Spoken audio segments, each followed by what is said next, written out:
L'état-major général armé porte à la connaissance de l'opinion que les forces armées maliennes FAMA maintiennent leur dynamique offensive de recherche et de destruction des terroristes et leurs sanctuaires dans le cadre du plan Maliko et de l'opération Kelletigui. Elle constitue de consolider les acquis opérationnels face à des terroristes de plus en fébriles adoptant l'événement et se confondant à la population comme mode d'action avec des capacités de nuisance reposant désormais sur les poses d'engins improvisés, les tirs indirects sur les emprises et récemment des enfants enrôlés de force parmi des populations.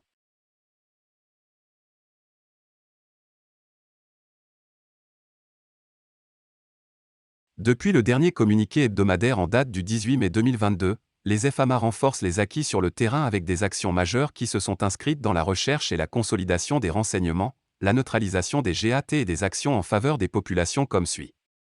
Sur le théâtre et de l'opération Maliko. Le commandant du théâtre a effectué, 23 mai 2022, une visite d'autorité au niveau de l'emprise de Tessie au cours desquelles des actions médicales ont été conduites en faveur des populations civiles.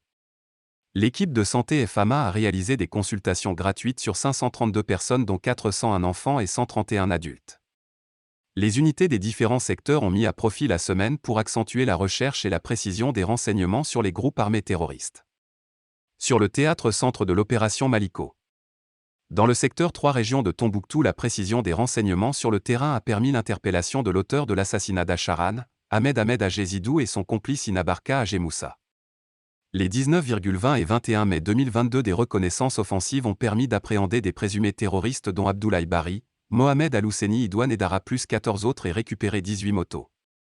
Dans la région de Bandiagara, les FAMA ont, au cours d'une reconnaissance offensive le 24 mai 2022, vigoureusement réagi à des attaques terroristes dans les zones de Dialassagou et Diamoueli respectivement situées à 38 et 40 km à l'ouest de Bankas.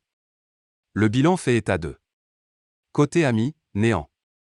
Côté ennemi, 12 terroristes neutralisés, 0,1 PM, des fusils de chasse, 0,9 motos et une somme d'argent récupérée. Ailleurs, les efforts ont porté sur la recherche de renseignements pour préciser les activités ennemies dans le secteur en vue de planifier des opérations futures. En zone sud. En zone sud, les priorités opérationnelles ont porté sur l'intensification de la recherche de renseignements sur les ressortissants italiens enlevés le 19 mai 2022 dans la zone de Zinzira, région de Koutiala. L'état-major général des rassure que les actions de recherche de renseignements, de surveillance, de poursuite, de neutralisation des terroristes dans leurs sanctuaires se poursuivront et leurs interpellations dans les zones urbaines continueront. L'état-major général des armées invite les populations à se démarquer des terroristes pour minimiser les risques de dommages collatéraux, sachant que la leçon apprise pendant les dernières actions confirme l'enrôlement, la formation et l'emploi des enfants soldats par des groupes armés terroristes.